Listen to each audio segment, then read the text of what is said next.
Bonjour à tous, bienvenue aux bujoteuses, aux bujoteurs, il y en a certainement aussi. Bienvenue aussi à ceux qui ont envie de démarrer l'aventure du bullet journal, qu'on appelle aussi bujo, qu'on appelle aussi diary, qu'on appelle... on peut l'appeler, c'est un carnet à tout faire. Je vous retrouve aujourd'hui en ce 1er juillet. J'aurais pu faire un direct, c'est en fait ce que je fais. Parce que j'ai une nouvelle façon depuis le mois dernier d'utiliser mon bullet journal. Comme un peu, j'ai toujours trouvé que c'était un outil de thérapie extraordinaire. C'est vrai que c'est une aide à l'organisation, c'est une aide pour avoir, ça développe la mémoire, ça peut, moi personnellement je fais aussi mes comptes dessus, j'écris quand je vais bien, quand je vais mal, je colle des photos, c'est des souvenirs, donc c'est vraiment, et puis si j'ai envie de m'exprimer de façon plus artistique, je vais le faire. C'est quelque chose qui nous sort du numérique, qui nous sort de la vie à 100 à l'heure. Et moi, depuis que je l'ai rencontré, c'est vrai qu'il m'a beaucoup aidé. Et j'ai fait cette émission au départ pour faire un partage. Elle s'est peu à peu transformée. Alors c'est vrai que le mois dernier, j'ai pas été très active. Je vais commencer à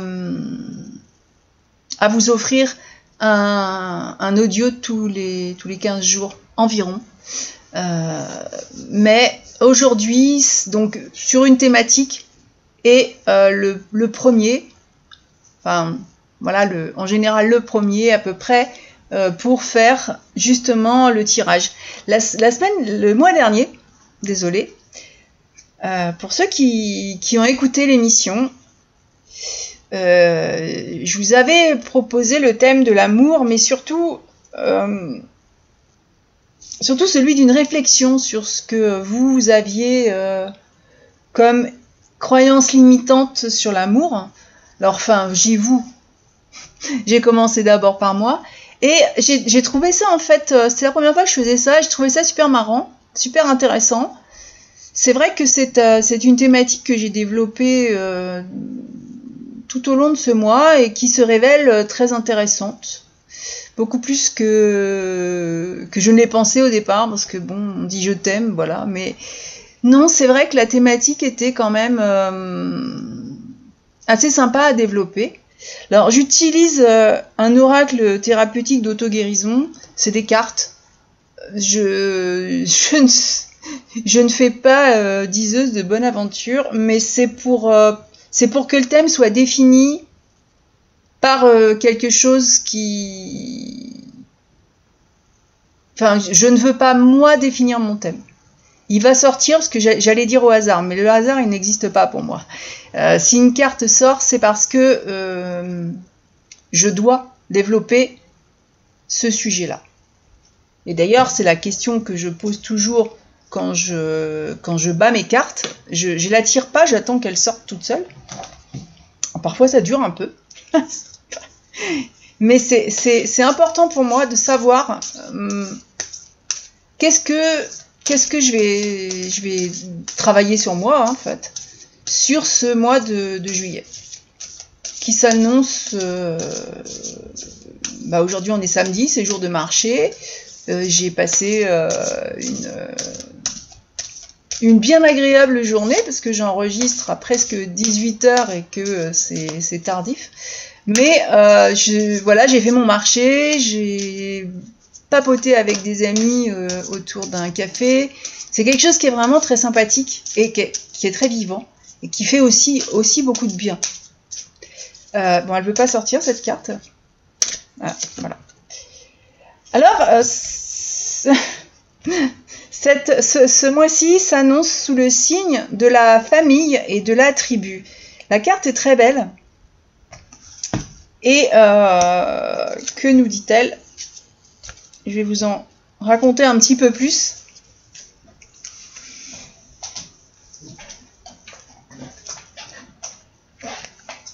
Alors, famille et tribu. C'est toujours très intéressant. Les thématiques qui sortent sont très intéressantes. J'aime aussi beaucoup travailler sur moi au niveau corps subtil, corps énergétique. Et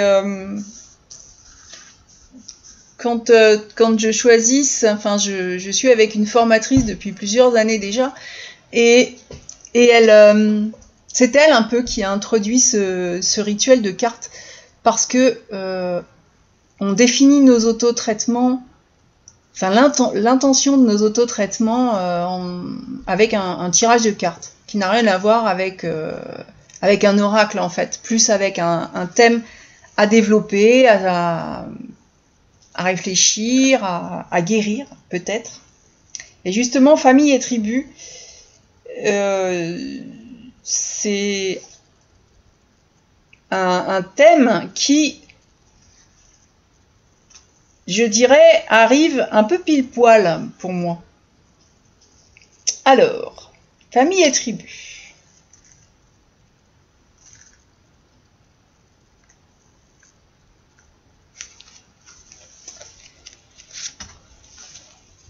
Faites toujours preuve de discernement vis-à-vis de l'opinion d'autrui. Donc ça, c'est ce que nous dit cette carte.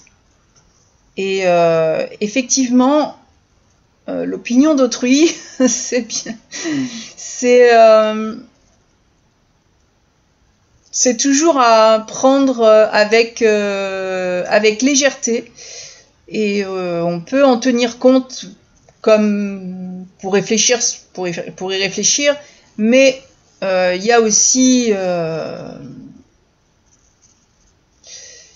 beaucoup de préjugés, de choses comme ça, et effectivement, faire preuve de discernement vis-à-vis de l'opinion d'autrui, c'est un très bon conseil, je le retiens.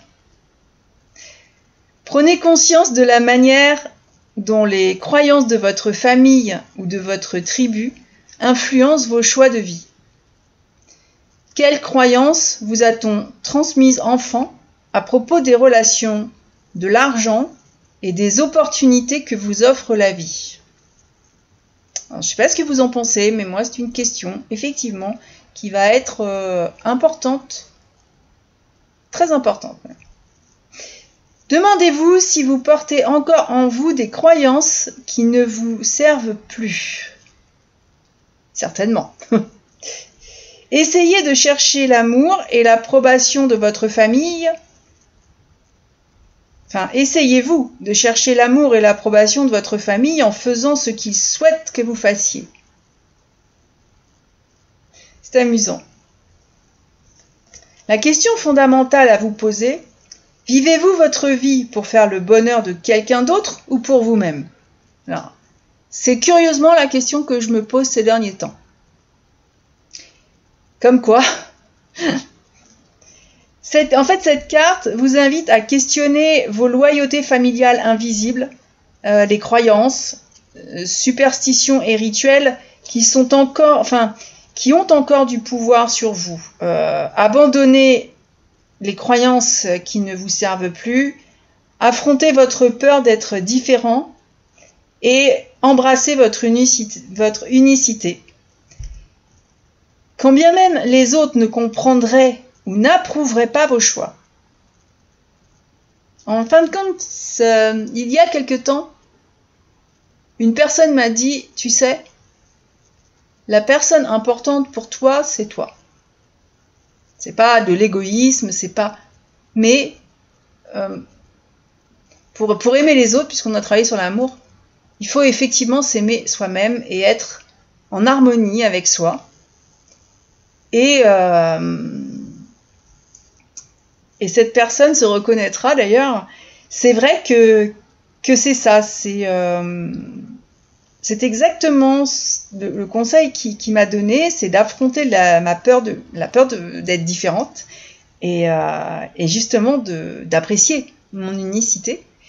C'est pas toujours facile parce qu'on rentre pas dans le moule de la société, mais ça permet de vivre en harmonie avec soi et finalement de vivre quand même beaucoup mieux. Et c'est voilà, C'était la question. Elle va être travaillée. Donc, travaillez régulièrement sur vos centres énergétiques. Hein. On en parlait justement. En particulier sur votre chakra racine pour vous aider à vous libérer des limitations et des douleurs du passé. Et à renforcer votre confiance en vous, à manifester vos désirs dans la réalité physique. Alors c'est marrant parce que je voulais aussi partager avec vous le langage des pierres. Qu'on parle du chakra racine, le chakra racine c'est la couleur rouge. Donc moi j'ai une pierre mais je ne vais pas en parler parce que justement je voudrais faire le tirage à part. Mais le chakra racine, c'est vraiment celui de l'ancrage, celui de notre rapport à la terre. Alors, je ne sais pas si ça vous parle. Faut pas hésiter à poser vos questions. Hein. Moi, je vais faire mon bullet journal de ce mois-ci sur cette thématique.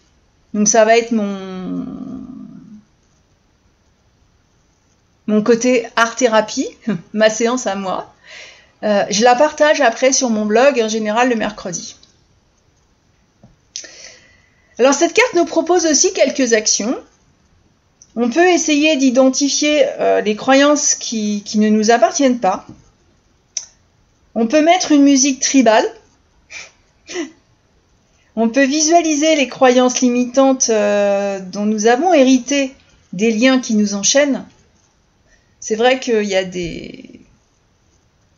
En psychogénéalogie, on en parle beaucoup. Et tout en tapant vos pieds sur le sol, prenez conscience de chacun de vos modèles, croyances et expériences passées limitantes. Ensuite, visualisez-les en train de se dissiper autour de vous. Ça, c'est une forme de méditation. Alors, frappez les pieds au sol, effectivement, pour le chakra racine.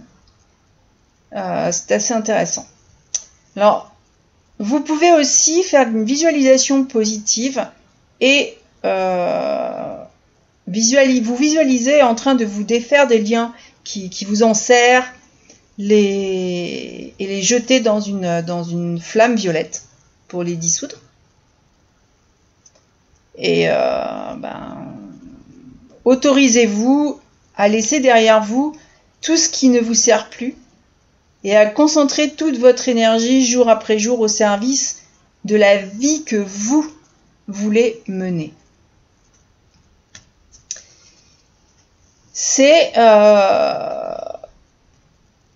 Alors, mon bullet journal va développer ce thème avec des photos, avec des collages. Alors, je vais faire des méditations et ça, je les prévois par contre. Dans mon bureau, je fais en sorte de prévoir du temps libre où je ne serai pas dérangée, où je sais qu'il n'y aura personne qui est là pour pouvoir justement préparer cette visualisation positive. Alors, j'enregistre mes audios. En fait, je peux les partager avec vous. Hein. Je n'ai pas spécialement des droits d'auteur là-dessus. Mais c'est vrai que c'est important. La musique est importante. Enfin, moi, en tout cas, j'exprime beaucoup de choses aussi et je reçois beaucoup de choses par la musique et l'écriture. Mon bullet journal va me servir, entre autres, d'écriture. C'est pour ça que pour ce mois-ci, je vais faire ma page d'accueil sur la thématique de la famille et de la tribu. C'est par l'art. Déjà, c'est joli, c'est agréable à regarder. Hein, voilà. Je fais mon planning sur ma page de droite. Ensuite, je mets ma compta. Ça m'évite de la mettre ailleurs. Et puis, j'ai une page à faire. Parce que j'ai tendance à oublier qu'il y a certaines choses qui sont à faire un mois en particulier. Par exemple, je vous donne un exemple. Au mois de juin, il fallait absolument que je m'occupe de faire rentrer le foin, de passer mon contrôle technique, de de ramoner ma cheminée, enfin voilà. Donc tout ça, je le note, et puis il y avait l'assurance des terrains, tout ça. Donc tout ça, voilà, tout ça c'est quelque chose qui est noté sur mon planning annuel et que je vais reporter. Je laisse pas du tout le bullet journal de côté pour ça. C'est très important. Je mets mes tâches aussi. En juillet, j'ai 4 jours de transhumance à cheval à faire qui vont être... donc je vais préparer tout ça grâce à mon bullet journal aussi. Et puis ensuite, moi j'ai pas du tout de planning à la semaine. Ils ne me servent à rien. Je fais une page par jour. Donc il y a des jours où j'ai pas forcément de page. Ça c'est pour vous donner un peu, si vous n'allez pas sur mon blog, c'est pour vous donner un peu mon organisation mensuelle. J'ai aussi toujours une petite enveloppe où je garde les tickets de caisse, enfin ou de retrait quand je fais mes courses, que je garde tout le mois. Si en plus j'ai acheté quelque chose qui bénéficie d'une garantie, ça me permet de ne pas avoir le truc perdu. En fin de mois, je garde toujours la même enveloppe, donc je la vide. Je brûle ce dont je n'ai pas besoin, les tickets qui doivent rester, je mets un coup d'agrafe. Ça me permet vraiment d'avoir tout sous la main et de ne pas me perdre dans les méandres de ma vie très bordélique en fait. Non, c'est parce que j'ai vraiment plusieurs activités. Là, en plus, je reprends aussi des formations et des études. Et bien sûr, l'organisation. Il faut que ce soit utile.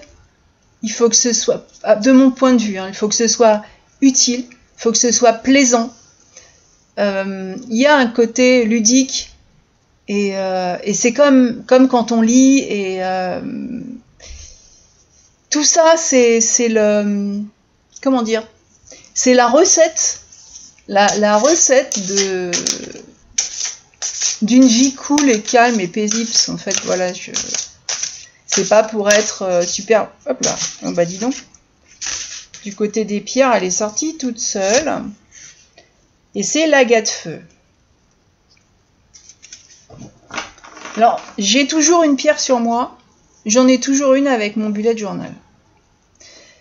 Il y en a certaines que j'ai, d'autres que j'ai pas, que j'achète pas non plus forcément. L'agate feu, je sais pas du tout. Qui nous dit « Ne te perds pas dans la multitude des tentations du monde, laisse ton désir ultime s'approfondir et te guider. » Ce qui rejoint un petit peu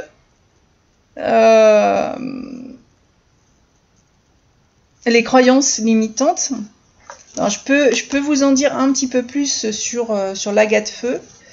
Alors, curieusement, aujourd'hui, je porte une turquoise. En ce moment, j'aime bien ma turquoise. C'est vraiment très...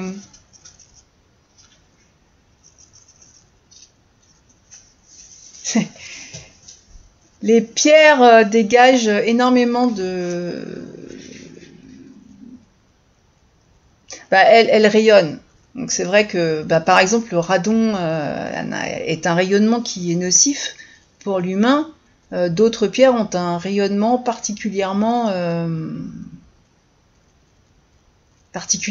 bon. Voilà, chaque pierre, après il y en a qui rayonnent pour certaines personnes, qui rayonnent pas pour d'autres. Et j'ai des pierres comme ça que j'aime beaucoup. Et lors d'une sortie à cheval, il y en a une que j'ai perdue. Et je suis pas allée voir, d'ailleurs j'ai pas refait le chemin, donc je sais pas, peut-être que je la retrouverai. Je pars du principe que si une pierre me quitte, c'est peut-être que j'en ai plus besoin. Alors l'agate feu, bien que certaines traditions spirituelles expriment leur méfiance vis-à-vis du désir, celui-ci n'est pas pour nous une menace en soi. Le désir est une force de vie qui est prodigieuse et qui fait exister le monde, fait aussi de nous des êtres incarnés. Donc le problème réside plutôt dans le fait de ne pas reconnaître son vrai désir, de ne pas réussir à pénétrer jusqu'à son cœur. Si nous restons à la périphérie de notre désir profond,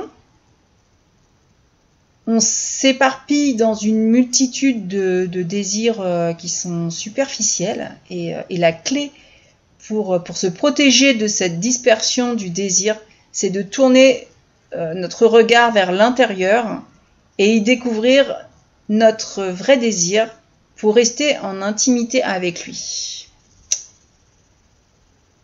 Là où est notre vrai désir, eh bien là aussi, nous allons trouver notre cœur. Alors quand je dis que le hasard n'existe pas, pour moi, effectivement, le hasard n'existe pas. C'est le message de cette pierre nous guide effectivement vers la reconnaissance de soi et de pouvoir affirmer autant nos différences que... Donc, si cette pierre, par exemple, me parle énormément, je vais regarder si j'en ai une, si je n'en ai pas. Elle va très certainement accompagner mon bullet journal. Alors, le bullet journal, c'est vrai que j'en ai pas forcément parlé sur cette émission, mais je l'ai fait, je les fabrique au bénéfice d'une association de protection de l'environnement, du bien-être animal. En général, de la biodiversité, donc l'animal y compris l'homme. Et ce sont des bijoux qui sont brodés, qui sont personnalisés, enfin qui peuvent être personnalisés sur demande, et que vous trouverez sur le site des Crins du Barde, lescrinsdubarde.net. Personnellement, moi c'est ceux que j'utilise parce que en fait, au départ, je les ai faits exclusivement pour moi. Et on m'a dit, oh là là, mais ils sont super. Donc effectivement, vous en trouverez sur le site qui peuvent vous plaire. Et chaque mois, j'en fais un c'est depuis le mois dernier, mais chaque mois, j'en fais un sur les thématiques qui sont ressorties. Voilà. Donc ceux qui suivent le podcast trouveront dans la boutique de l'association, au cours du mois, cette thématique. Je mets toujours un œillet aussi parce que si vous aimez les pierres, si vous avez un porte-bonheur, et c'est ce que je fais, donc c'est vrai que cette agate me parle énormément, je tresse quelque chose et je la mets accrochée à l'œillet de mon bullet journal et elle va m'accompagner tout le mois, sachant que ce bijou je le traîne vraiment partout. Donc à la fin, quand je termine dans un état pitoyable, je les archive dans l'état où ils sont, mais comme je reviens souvent dessus, ils me sont aussi très utiles par la suite. Donc outils d'organisation, outils de réflexion, outils de remise en question. Pour moi, c'est vraiment... c'est vraiment un outil indispensable, je crois. Voilà. Je peux m'en passer, hein. Mais si je m'en passe, il y a des choses que je vais forcément oublier, pas faire. Et c'est quelque chose qui améliore ma vie. Du coup, pourquoi me passer de quelque chose qui améliore ma vie? Alors, je ne sais pas quel est votre rapport à votre bijou. Est-ce que c'est plus une œuvre d'art? Est-ce que... Faut pas hésiter à laisser vos commentaires. Faut pas du tout hésiter non plus à me contacter. C'est toujours avec plaisir que je réponds aux questions que je reçois. Et du coup, je suis ravie de ces thématiques, ravie de les avoir partagées avec vous. Je vais préparer mon bullet journal. Vous le verrez mercredi sur le blog. Et en attendant, je vous souhaite un très bon mois de juillet et je vous dis à la prochaine!